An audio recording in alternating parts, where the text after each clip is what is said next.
المشاهدون الأكارم، طبتم وطابت أوقاتكم أينما كنتم بكل خير. نشرة الأخبار نقدمها لكم من الفضائية الإريترية، نسهلها كالعادة بأهم وأبرز العناوين. المعرض المنظم بمناسبة إحياء الذكرى 34 لعمل فانقل يلعب دورا مهما في وراثة القيم الوطنية. المجلس المركزي للكونفدرالية للعمال يعقد اجتماعه الخامس. مركز أكلالات للبحوث الزراعية يجري حاليا أبحاث ناجحة.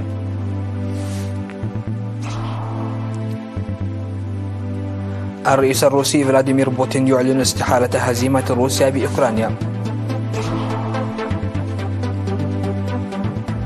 الشرطة البرازيلية تصادر جواز سفر الرئيس السابق وسط التحقيق حول انقلاب. معطل 7 أشخاص وإصابة العشرات في انهيار أرضي في جنوب الفلبين. أهلا بكم إلى تفاصيل النشرة. نظم اتحاد ألعاب القوى الإريترية اليوم 9 فبراير في مدينة مصوع الساحلية سباق نصف ماراثون شرق أفريقيا بمناسبة الذكرى 34 لعملية فانقل. وقد شارك في هذا الحدث 71 رياضيا قادموا من الأقاليم ونادي دندن التابع لوزارة الدفاع والأفراد، حيث احتل المراكز الثلاث كل من سامسوم أماري وكبروم قبرزقابهير من الأقليم الجنوبي ودبا سايد سالم من نادي دندن. وفي سباق 10 كيلومترات السيدات فازت المتسابقة الركبي هبت سلاسي من الجنوبي بالمركز الأول، ويردانوس هيل سلاسي من نادي دندن بالمركز الثاني، وقدس أنت ولدي من الأقليم الجنوبي بالمركز الثالث. وإلى جانب ذلك نظمت منافسات بارا لألعاب الأولمبيا والجري المشتركة، احتل العدآن سبهة وكسته وحيل إلياس المركزين الأول والثاني على التوالي فيها. وفي الختام تم تقديم الجوائز على الفائزين وتوزيع الشهادات على من ساهم في إنجاح المسابقة. ستستمر الفعاليات الرزينة المنتظمة لإحياء الذكرى 34 لعملية فانقل التاريخية حتى 12 فبراير. أبدى زوار المعرض الذي نظمته وزارتا الإعلام والدفاع بمناسبة الذكرى 34 لعملية فانقل التاريخية عن إعجابهم في آرائهم التي أدلوا بها قائلين إن محتويات المعرض تلعب دورا مهما في وراثة القيم الوطنية وثقافة القدرة على العمل. وأعرب الزوار عن إعجابهم باللوحات التي تعكس بطولات ومآثر قوات الدفاع في مختلف المراحل والأنشطة الشاملة لوزارة الثروة البحرية، حاثين كافة المواطنين بشكل عام وأولياء الأمور بشكل خاص على نقل معنى وتاريخ اللوحات إلى الأجيال الجديدة، فضلا عن تقديم مثل هذه المعارض بصورة منظمة وعدم الاكتفاء في المناسبات والعطلات فقط. وقالت السيدة صوفيا صالح رئيسة قسم الفنون بوزارة الدفاع إن المعرض يضم لوحات ومنحوتات تعكس الفظائع التي ارتكبها المستعمر بحق الشعب الإريتري، وكذا دور ومساهمة قوات الدفاع البواسل في المراحل الثلاثة والأنشطة التنموية المختلفة للشعب والمواطنين، مشيرة إلى أن اللوحات المعروضة تعتبر غيض من فيض، لذلك يجب العمل في هذا الشأن بشكل واسع ومعمق. وقال الرئيس التنفيذي لشركة عبدور التابعة لوزارة الموارد البحرية السيد يحدق وتولدم إن الشركة وبالتعاون مع الشركاء تجري أبحاثا وتطويرا للموارد البحرية في معالجة السماد السائل والأعشاب البحرية السائلة وسماد الأسماك السائلة والسماد العضوي، ويعمل أيضا في صناعة الصابون ومادة الكلور المصنوعة من الأعشاب البحرية، موضحا عن عرض منتجاتهم للزوار.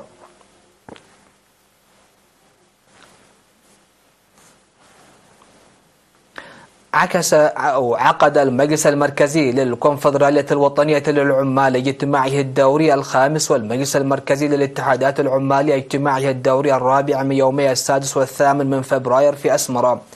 وأوضح النائب رئيس الكونفدرالية الوطنية للعمال السيد كبر أبكيدانة في الاجتماع الذي قدمت فيه تقارير عام 2013 وخطة عام 2024، أوضح بأن عام 2023 نفذت فيه مهام فعالة مرضية بتنسيق جميع مؤسساتها وتعاون الجهات الحكومية والجبهة.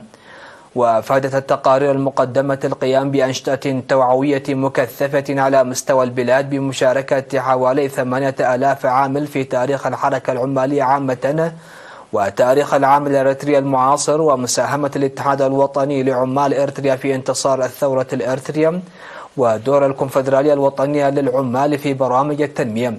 وأشارت التقارير إلى وجود علاقات جيدة للكونفدرالية الوطنية للعمال مع الاتحادات والمنظمات العمالية الإقليمية والدولية. وذكر الاجتماع بتنظيم الدورات التدريبية للعمال عبر مركز التدريب القائم في مصوع وبالتعاون مع وزارة العمل والرعاية الاجتماعية. وبعث المجلس المركزي للكونفدرالية الوطنية للعمال تنفيذ قانون العمل وإمكانيات توسيع الدورات التدريبية وإصلاح رواتب العمال ونقص متابعة السلامة في موقع العمل وسبل حلها.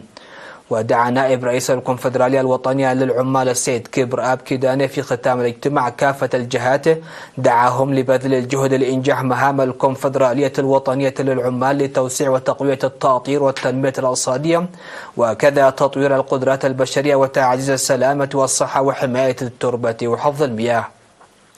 وقدمت في المناسبة الجوائز والشهادات التقديرية للمؤسسات المساهمة بدور كبير في التشجير في منطقة دنبزاول. هذا وقدمت في اجتماع المجلس المركزي الرابع للاتحادات العمالية المنضوية في الكونفدرالية الوطنية للعمال، قدمت تقارير عن أنشطة عام 2023 وبرامج عمل هذه السنة.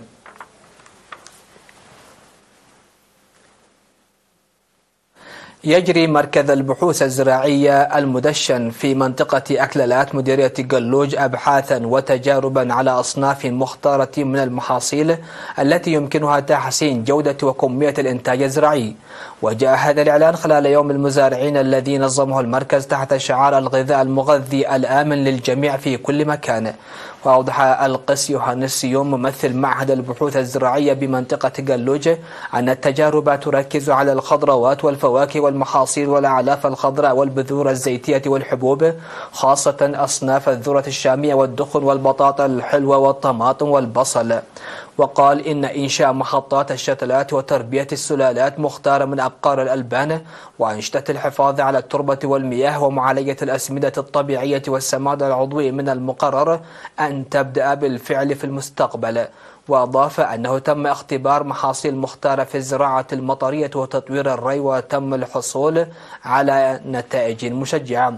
وقال وزير الزراعة السيد رفعين برهي أن الهدف من الاستثمار البشري والمالي في مراكز البحوث الزراعية هو خلق منصة للمزارعين لحصد محاصيل وفيرة باستخدام بذور مختارة وتطوير التقنيات الزراعية الحديثة ليصبحوا مستهلكين للأغذية المغذية.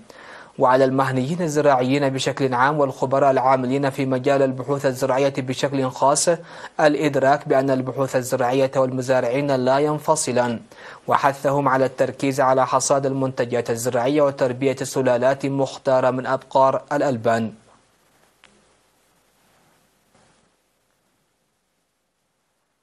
أعلن برنامج الادخار والقروض فرع الإقليم الأوسط في الاجتماع التقييمي الذي عقده في 8 فبراير أعلن تنفيذ مهام فعالة مشجعة عام 2023. وأوضح مسؤول الفرع السيد سامسون يوهانس في التقرير الذي قدمه بأن عدد المعترضين زاد بنسبة 18% عن العام السابق، وارتفاع مبلغ القروض من 42.5 مليون نقفة إلى 52.9 مليون نقفة، مشيرا إلى العمل الجاري لتوسيع انتشار القروض بافتتاح مكاتب في القرى. وقال مدير برنامج الادخار والقروض بالإنابة السيد تافلاس مرامه إن العمل المنفذ بالتعاون مع إدارات المديريات كان مرضيا، داعيا إلى العمل المضاعف لتحسين حياة محدودي الدخل. وطالب الاجتماع إلى زيادة مبلغ القروض خاصة المقدم للمرأة واتخاذ الخطوات ضد المتخلفين عن سداد القروض.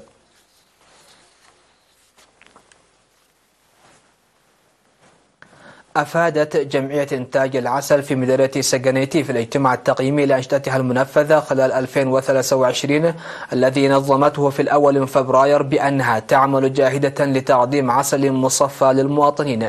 وأوضح رئيس الجمعية السيد كفلي تخل مريم في التقرير الذي قدمه أن الجمعية تضم 34 عضوا وتمتلك 594 خلية نحل، وأنتجت عام 2023 8683 180 كيلو من العسل.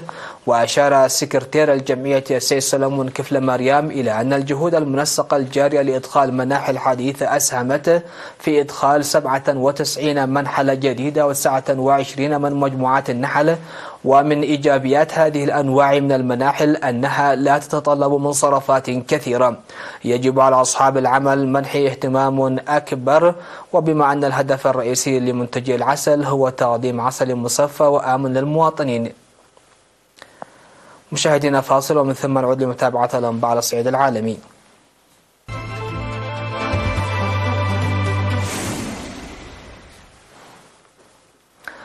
أهلا بكم مع الأنباء على الصعيد العالمي.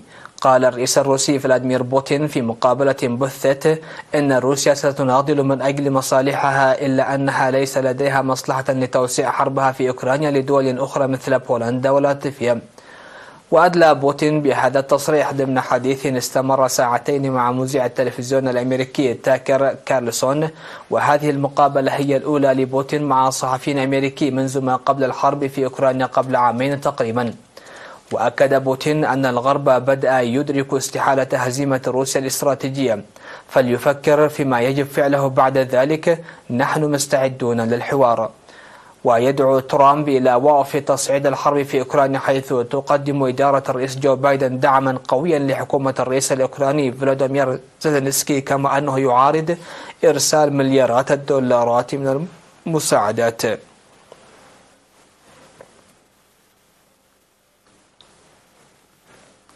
صادرت الشرطة جواز سفر الرئيس البرازيلي السابق جاوير بولسونارو، واتهمته بتحرير مسودة مرسوم لإلغاء نتائج الانتخابات والضغط على قادة الجيش للانضمام إلى محاولة انقلاب والتخطيط لسجن قاضي في المحكمة العليا. وتضمنت العملية أوامر تفتيش بحق 4 وزراء سابقين واعتقال عدد من مساعديهم السابقين. وتخضع الدائرة الداخلية لبولسونارو للتحقيق بتهمة التخطيط لإنقلاب عسكري بعد خسارته الانتخابية أمام الرئيس لويس إناسيو لولا دا سيلفا في عام 2022، وفقا لقرار قاضي المحكمة العليا ألكسندر دي مورايس الذي أدى إلى العملية.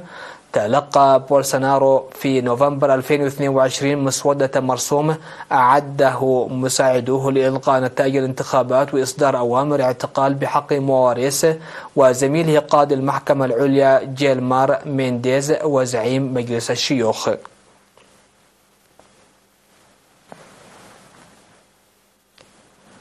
أفاد مسؤولون أن انهيارا أرضيا ناجما عن هطول أمطار غزيرة في جنوب الفلبين أدى إلى وفاة 7 قرويين على الأقل وفقدان 48 آخرين، بينهم عمال مناجم كانوا ينتظرون في حافلات للعودة إلى منازلهم. وتمكنت قوات الشرطة وفرق الإنقاذ والمتطوعين من إجلاء 31 شخصا أصيبوا بسبب الانهيار الأرضي في قرية جبلية بماسارا في مقاطعة دافاو دي أورو، وفقا للتقارير الإعلامية المحلية. واستأنفت فرق الإنقاذ أعمال البحث بعد توقفها، وذلك بناء على تخوف المسؤولين من حدوث مزيد من الانهيارات الأرضية. ووفقا لمسؤولي إدارة الكوارث تم نقل أكثر من 750 عائلة إلى مراكز الإيواء. وتسببت الزلازل التي حدثت في الأشهر الأخيرة في تضرر المباني في جنوب شرق البلاد، وقد توفي أكثر من 20 قرويا في الأسابيع الأخيرة نتيجة الفيضانات والانهيارات الأرضية، وفقا لمسؤولي إدارة الكوارث.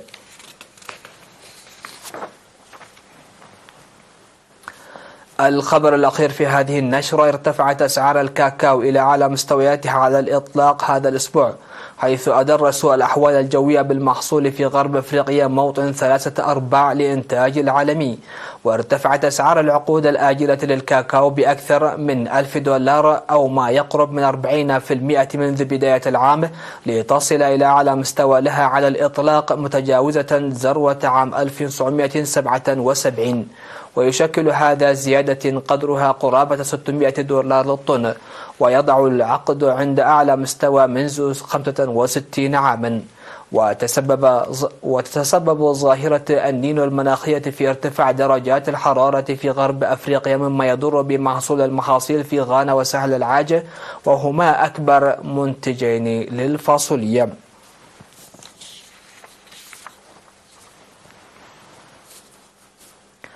مشاهدينا، ختاما لنشرة هذا المساء هذا تذكير بأبرز العناوين. المعرض المنظم بمناسبة إحياء الذكرى الرابعة والثلاثين لعمل اتفاق يلعب دورا مهما في وراثة القيم الوطنية. المجلس المركزي لكونفدرالية العمال يعقد اجتماعه الخامس. مركز أكلالات للبحوث الزراعية يجري أبحاثا ناجحة.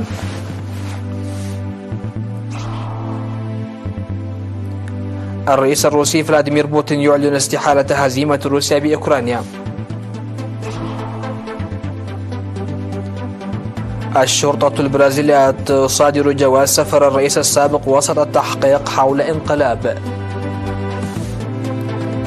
ومعطل 7 أشخاص وإصابة العشرات في انهيار أرضي في جنوب الفلبين. انتهت نشرة هذا المساء، تحية لكم.